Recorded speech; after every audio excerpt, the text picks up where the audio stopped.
life together. What's going on? What's going on, people? Peace and love, peace and love, peace and love. Whew. Happy Thursday. Happy Thursday. It is Thursday. Thankful, thriving, therapeutic Thursday. In spite of all of the stuff, we are thankful. We are thankful. We are grateful. Yeah, we are really grateful because things could be a lot different. Things for a lot of people are a lot different. And so we give thanks. We move that back a little bit like that. Put that like that. And now it feels better. It feels better. My accent, my UK accent, better.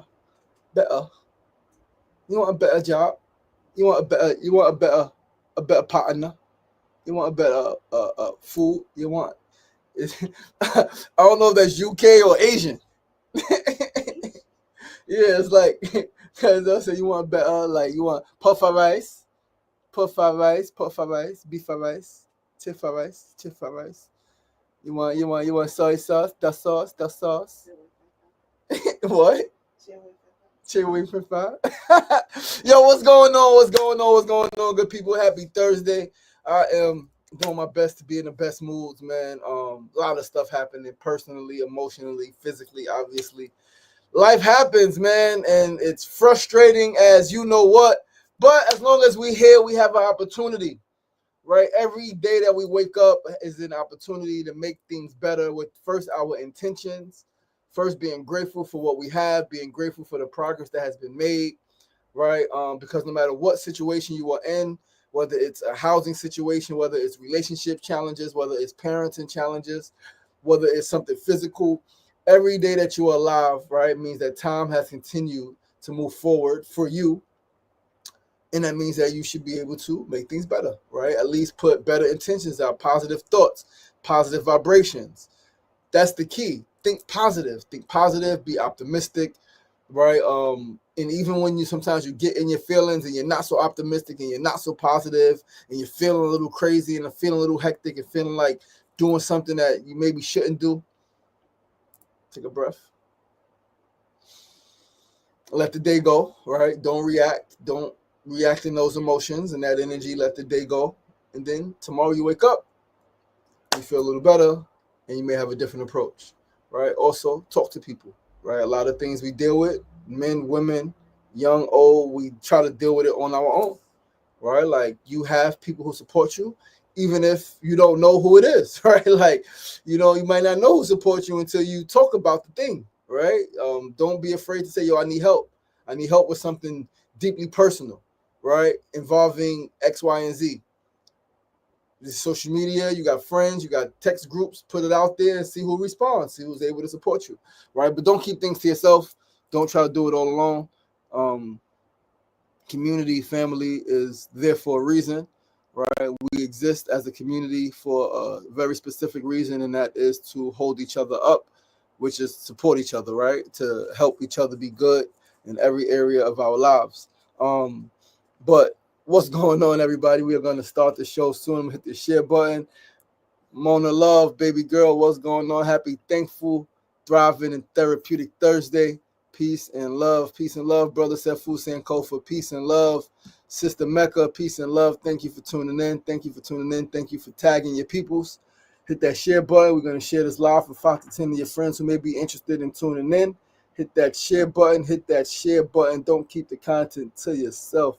Hit that share button. I'm already sharing with 21 people real quick. It takes no time to share, right? It takes no time to just share. Again, they may never tune in.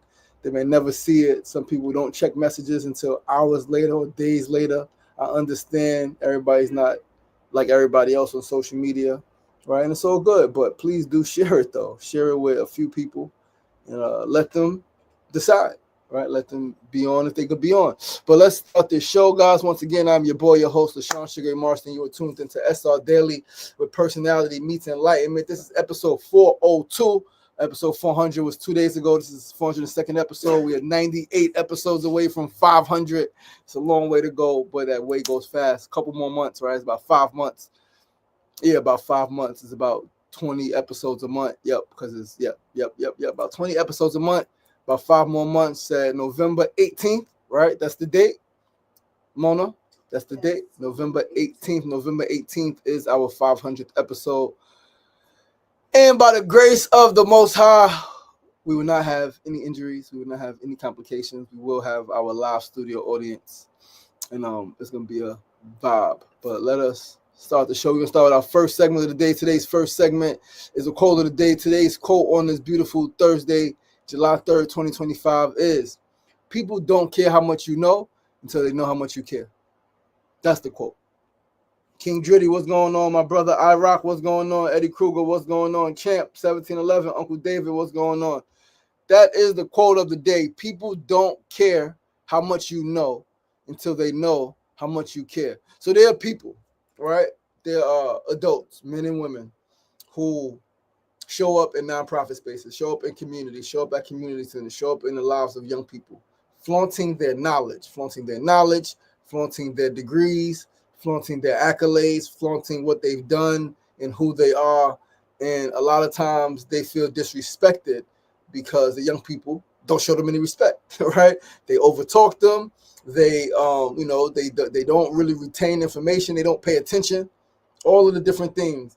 And the adults are upset. And it's like, why are you upset? They don't care what you know. They care that you care. Like, show them that you care. Show them that you care about them. Show them that you can relate to them, right? Show them that you've been through some things, that you could kind of understand, right? What, if not the group you're talking to, some young people in the world that they may know may be dealing with, right? Violence, homelessness, poverty, right? Abuse, right? Uncertainty, right? Indecision, right? Fear, anxiety, right? All of the things related to body changes and face and acne and all of the things, maybe not feeling so sure of self, low self-esteem. Share your story. Share your story. Relate. Share part of you, right? A lot of adults, for whatever reason, don't share parts of themselves. They closed up. They share surface level things.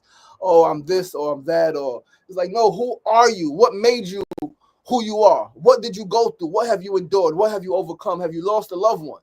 Right? Have you contemplated hurting yourself? Right? Like what have you gone through? Who are you? Not what are you? Not what do you do? Right? Who are you? Who are you?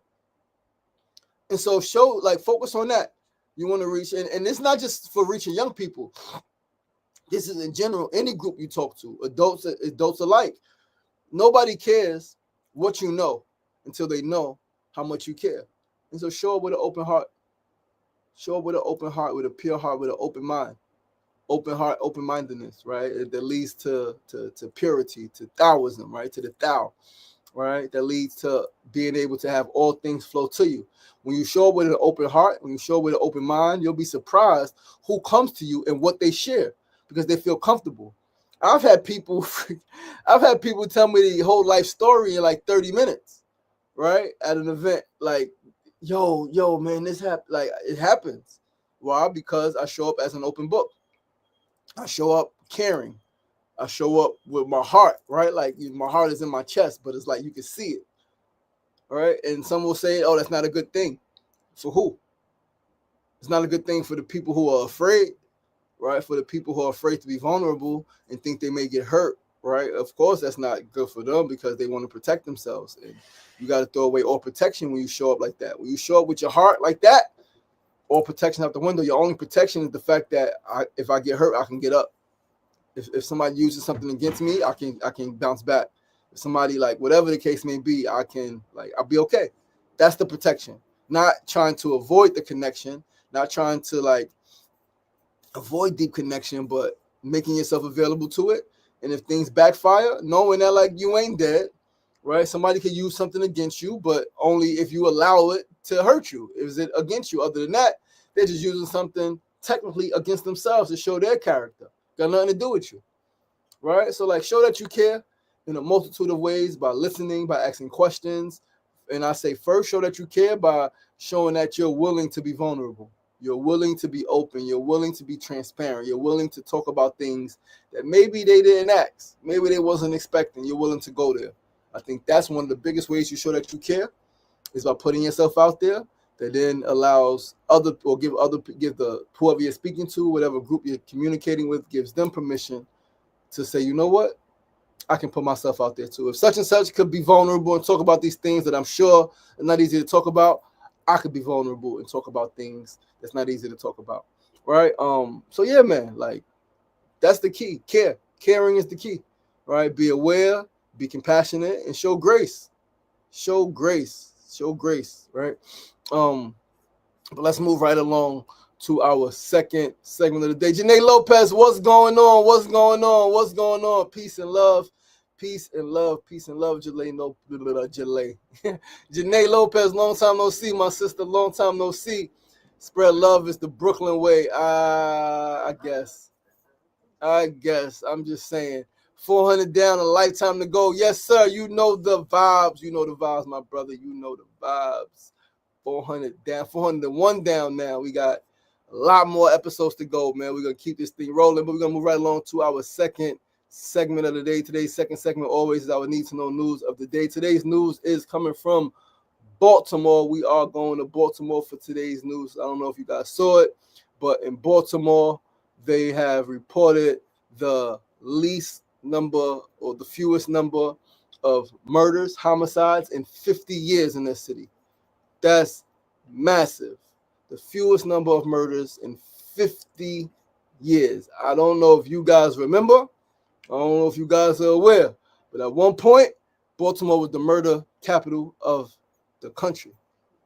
Right? Murder capital. Every other day, multiple times a day, you're hearing about shootings and murders in Baltimore. Right? When I was growing up, people didn't want to go to Baltimore. Right? Charm City. Nobody want to go to Charm City, baby. Nobody want to go to Charm City, baby. Right? You knew if you went to Baltimore, people in Baltimore didn't even want to be in Baltimore. That's how bad it was. Right? But Baltimore homicides hit historic low. Let's read this article from the BaltimoreBanner.com. But leaders say work is far from over. This is this morning, 7/3/2025, 5:30 a.m. Dariona Davis. Shout out to the articles. Local news. Let us read this article and chat about it. After a year of historic reductions in homicides, the first half of 2025 is looking even better for Charm City officials. Yo, it was a homeboy I knew in jail. His name was Charm City. I was like, this fucking guy. There have been 68 homicides and 164 non-fatal shootings in Baltimore the first 6 months of the year, according to city police. A 22% and 19% decrease, respectively, from this time last year. This is the fewest homicides recorded in Baltimore in over 50 years, said Mayor Brandon Scott. He's doing a hell of a job. Both numbers outpaced the goals in the city's comprehensive violence prevention plan of decreasing gun violence, fatal and non-fatal, by 15% per year. Scott said the reduction in crime has been achieved by goals in the plan that call for a public health approach to gun violence, prioritizing community engagement and transparency, and sharing quantified results. Stephanie Mavronis, the director of the Mayor's Office of Neighborhood Safety and Engagement, right? Every city has it. Neighborhood safety. We have one here in Queens. Well, here in New York City.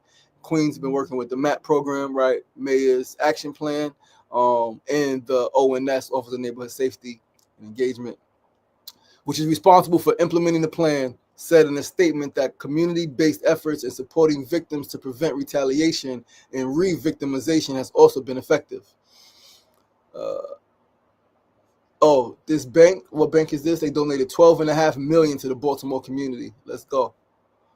We have to institutionalize the efforts we know are making a difference, so that we're not just seeing 1, 2, or 3 years of reductions, but rather sustained decreases in violent crimes for the foreseeable future, Mavrona said. Scott thanked Monsi, which is the Mayor's Office of Neighborhood Safety and Engagement. Scott thanked those people, Baltimore police officers, regional law enforcement agencies, the city state attorney's office, and other local and state officials for their contributions to the homicide reductions. But he acknowledged there's more work to be done. Our work is far from over. 68 lives lost to violence is 68 too many, Scott said in a statement. But we acknowledge the historic lows we are experiencing. We must simultaneously acknowledge that there is much more work to do, and our success makes me commit even further to doing it. While some have criticized our office for moving beyond the policies of the previous administration, the progress we've made in reducing homicides in Baltimore tells a different story, one grounded in results, not rhetoric. So, and let's see, homicides. Total homicides in 2020 was 335. Wow. How about this? Total homicides last year, so it's gotten lower every year, right? January 1st to January 1st, 2020 to July 1st, 2022 is 851 murders. In that same period, or the same amount of time, 2023, July 1st to July 1st, 2025, it's been 531. So 300 less murders so far, right? Last year, the total homicides was 202. So 2023 was 262. 2024 was 202. So there's reduction every year. So far this year, it's been 68, right? First half of the year, it's down 62%. If it stays at this pace, even if it doubles, right? 68 murders now, 68 homicides. The end of the year, that would be 136, which would still be less than 202. So shout out to Baltimore, man, for the work they are doing. And I think we all could take a page out of that work. We had something like that in Queensbridge. I don't know if you guys remember.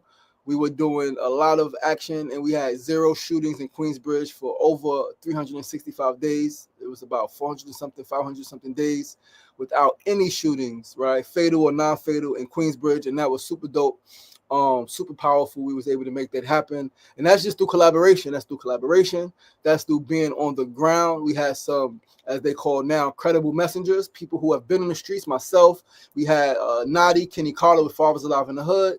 We had Taylon Murphy, who has been in the streets, who lost his daughter Chicken to murder, right? We had a lot of us, man. We was in the streets, and we was talking to young people, right? And then they started the CCD, which was at first 696 Bill Queensbridge, the Cure Violence Program, which is similar to this program, right? They come from the same playbook, same person in Chicago who said that violence is a public health issue and take a different approach, right? Preventative, and address the people who are engaged in the violence as opposed to just locking everybody up. So that was super dope, super powerful. Let's keep reading. Baltimore Police Commissioner Richard Worley said in a statement that the continued drop in homicides signifies meaningful progress. Baltimore City State's Attorney Ivan Bates said in a statement, attributed the progress to repealing ineffective non-prosecution policies that empower police and strengthen partnerships with local, state, and federal agencies. Police also pointed to improvements in the department's operations. This includes establishing the Crime Strategies and Intelligence Division, which centralizes their intelligence, and the Youth and Community Partnerships Division, which assesses community policing, officials said. Like Scott, though, Worley recognizes more work needs to be done, particularly in rebuilding trust with residents. Yo, Sunny Speaks. What's going on, my sister? Thank you for tuning in. Peace and love. Happy Thursday. But yeah, man, that's right. There's a lot more to read. All right. But we are going to move right along. But shout out to Baltimore. Shout out to the mayor of Baltimore, right?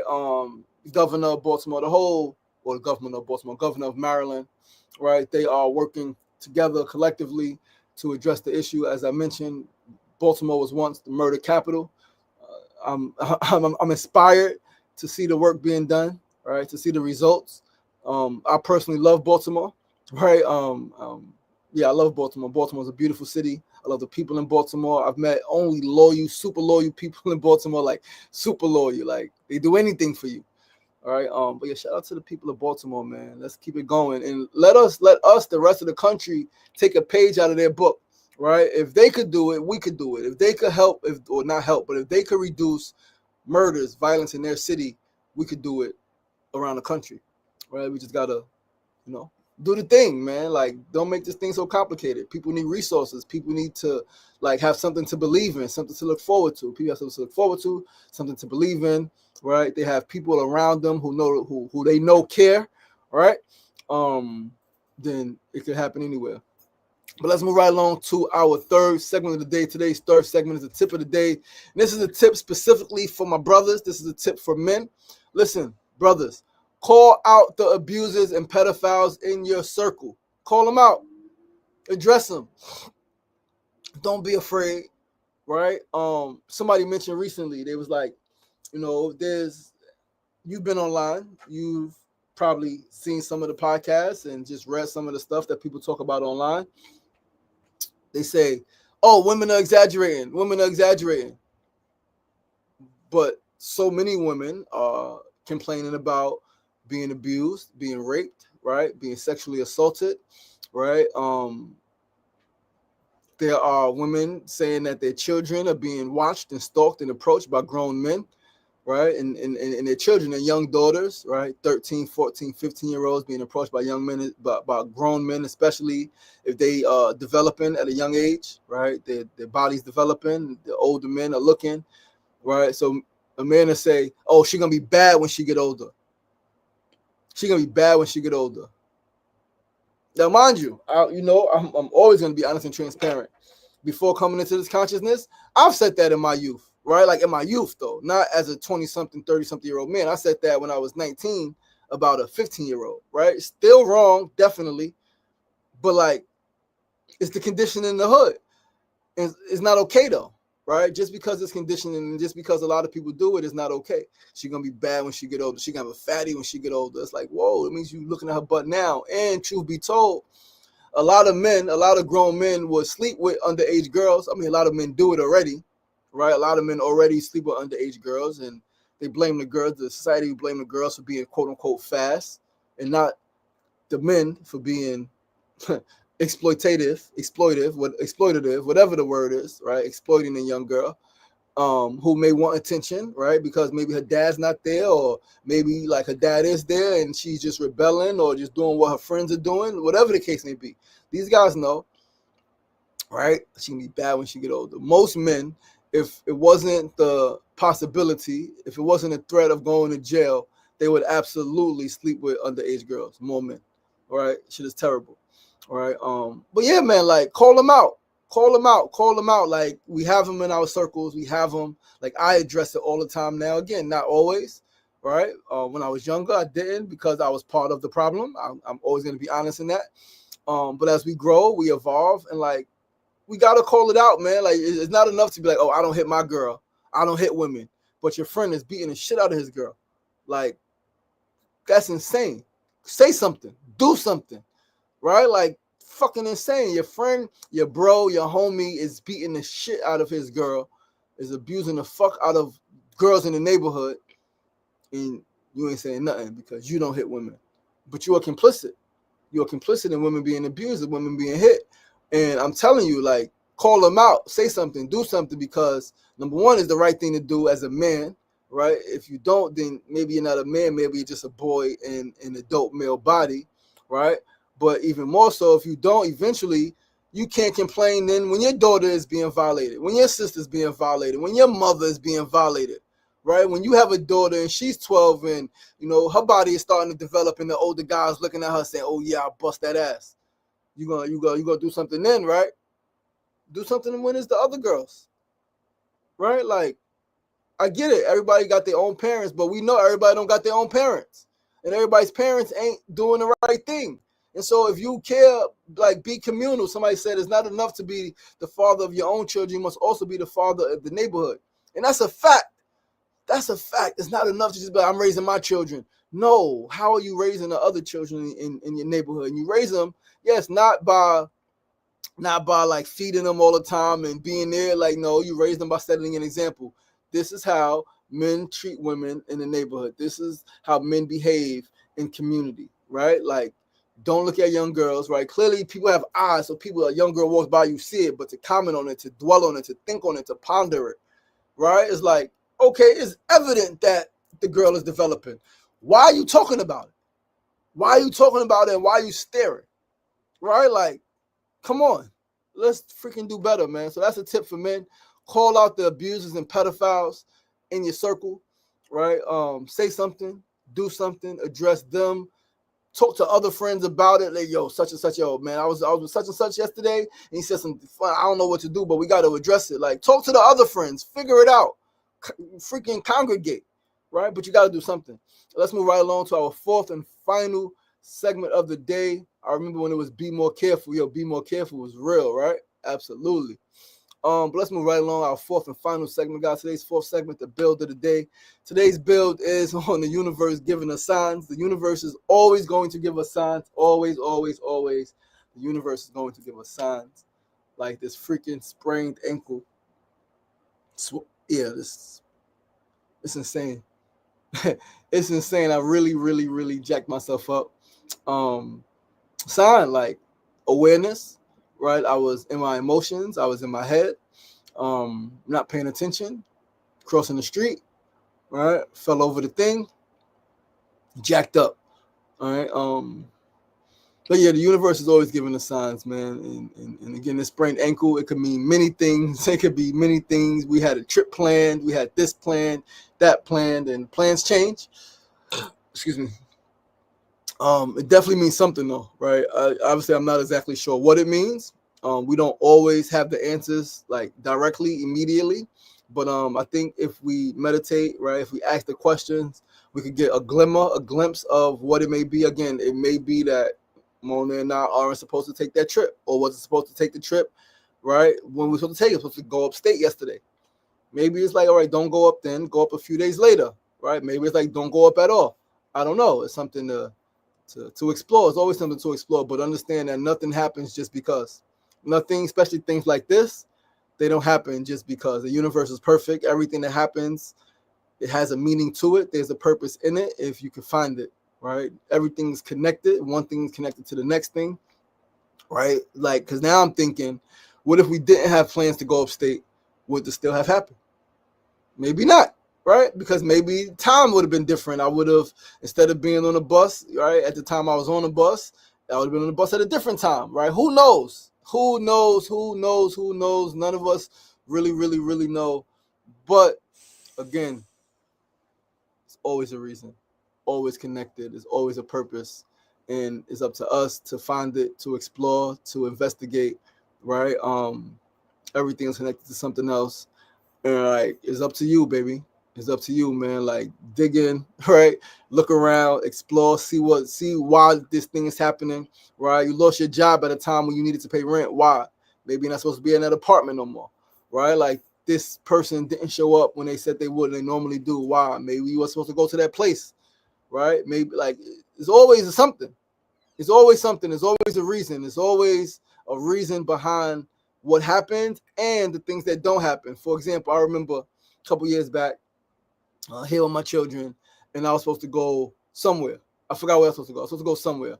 And I'm dressed, right? I shower, I'm dressed, I get my children dressed, I'm dropping them at my mom's house, right? And we're leaving out, and as we're leaving out, my daughter's like, my stomach hurt.